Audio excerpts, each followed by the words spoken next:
Iya kan? Coba lah Tego. Kan gini kan betul. Betul emang. Kok udah mau didorong?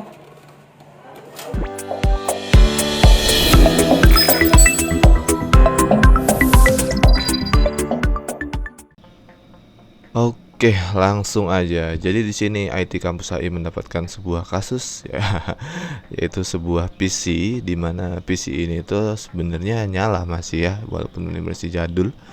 Sebenarnya itu masih nyala untuk fan CPU-nya masih bisa nyala ya, tuh terlihat fan-nya masih bisa muter, artinya masih respon sebenarnya untuk motherboardnya sendiri dan sistem komponen lainnya. Namun di sini masalahnya itu nggak masuk ke monitor grafiknya, nggak tampil, dalam artian ya nggak bisa booting, nggak bisa hidup, nggak bisa masuk ke Windows. Gimana sebenarnya untuk kasus ini? Ada beberapa hal yang perlu dicek sih sebenarnya, dari mulai komponen motherboardnya, power supply-nya mungkin, atau di RAM-nya.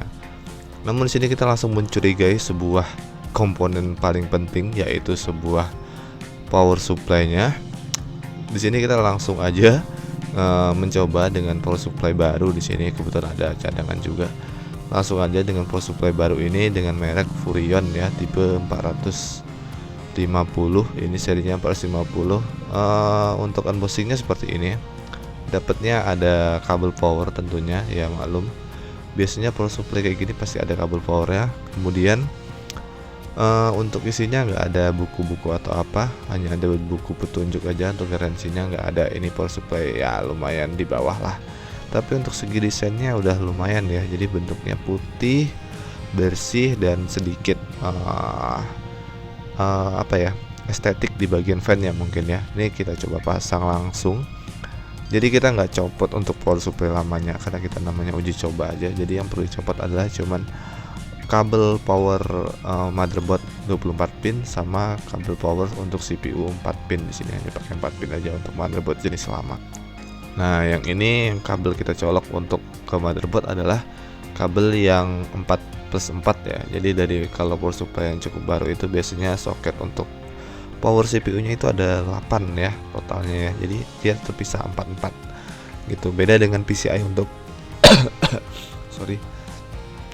Beda dengan PCI untuk GPU card. Jadi dia 6+2 8-nya. Kalau ini adalah 4+4 jadi 8.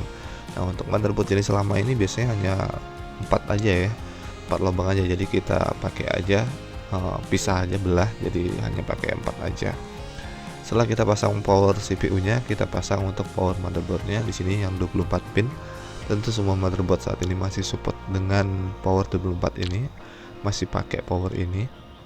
Kemudian tidak penting juga kita pasang untuk kabel power SATA-nya, yaitu kabel SATA-nya. Kita pasang aja ke harddisk. Ya namanya PC jadul ya, PC lama ini masih pakai harddisk, belum pakai SSD. Oke. Lanjut kita pasang. Di sini agak keras ya pasangnya memang. Ini tim masangnya juga agak kok nggak masuk-masuk gitu ya.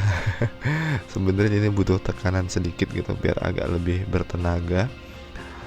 Ya perlu agak presisi ya, maklum mungkin produk baru atau mungkin produknya kayak gimana ya, yang jelas butuh sedikit tekanan yang lumayan sebenarnya ya.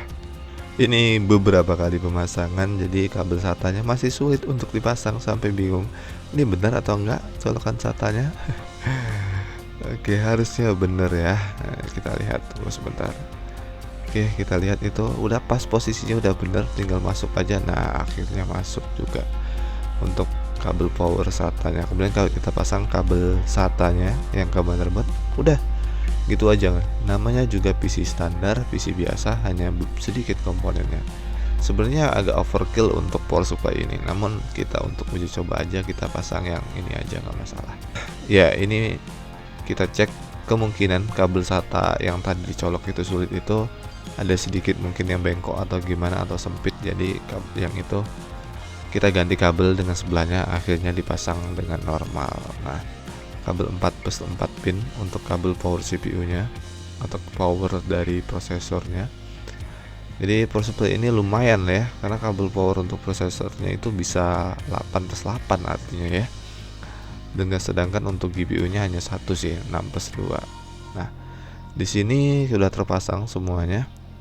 Selanjutnya kita lihat setelah power supply dinyalakan, tanda lampu indikator kalau power supply itu nyala, dan langsung kita nyalakan CPU-nya dan kemudian nyala ya, tampil di monitor.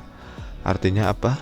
Ya, ini power supply-nya yang lama itu jebol, alias ya dia masih hidup tapi nggak bisa untuk menyuplai seluruh komponen di motherboardnya. Oke, jadi gitu aja untuk tips kali ini tentang ya servis mini lah ya, nggak servis sih, kita hanya melakukan uji coba ya, menganalisa namanya sebuah kerusakan itu biasanya dalam memperbaikinya itu nggak langsung cek gitu, nggak langsung selesai, kita perlu uji coba beberapa hal ya. Mungkin untuk kasus seperti ini yang pertama dipastikan adalah RAM-nya, kemudian soket-soket yang lainnya aman, terus power supply-nya. Kalau dirasa power supply-nya masih mencurigakan ya, langsung aja kita coba dengan power supply yang lainnya. Makanya seperti di video ini. Oke, gitu aja. Semoga bermanfaat. Terima kasih. Sampai bertemu di next video.